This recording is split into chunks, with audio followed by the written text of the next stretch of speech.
9મી જુલાઈના રોજ દેશભરમાં મોટા બંધો જોવા મળી શકે છે। 10 કેન્દ્રીય ટ્રેડ યુનિયનોએ ભારત બંધનું આહવાન કર્યું છે, જેમાં 25 કરોડથી વધુ કર્મચારીઓ જોડાશે। યુનિયનો સરકારની મજૂર વિરોધી અને ખેડૂત વિરોધી નીતિઓ સામે વિરોધ કરી રહ્યા છે। શાળા, કોલેજીસ અને ખાનગી ઓફિસો ખુલ્લા રહેશે, પણ ટ્રાફિક જામની શક્યતા છે। જોઈએ કે આ પ્રકારના બંધને કારણે સેવાઓ પર કઈ રીતે અસર પડતી હોય છે।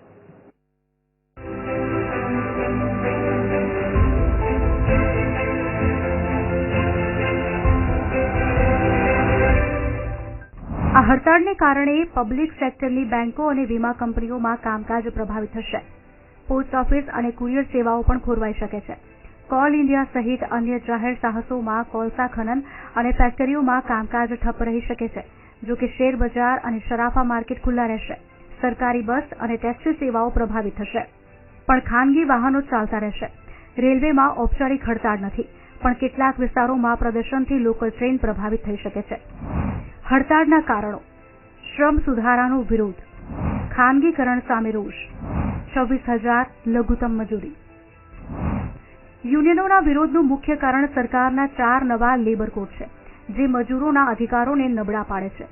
જાહેર સાહસોના ખાનગીકરણ અને કોન્ટ્રાક્ટ પ્રથાનો પણ વિરોધ છે।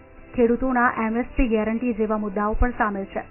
યુનિયનોની માંગણીઓમાં લેબર કોડ પાછા ખેંચવા, ખાનગીકરણ રોકવું, લઘુત્તમ મજૂરી 26,000 માસિક કરવી, જૂની પેન્શન યોજના બહાલ કરવી અને રોજગાર ગેરંટી યોજનાનો વિસ્તાર કરવો મુખ્ય છે।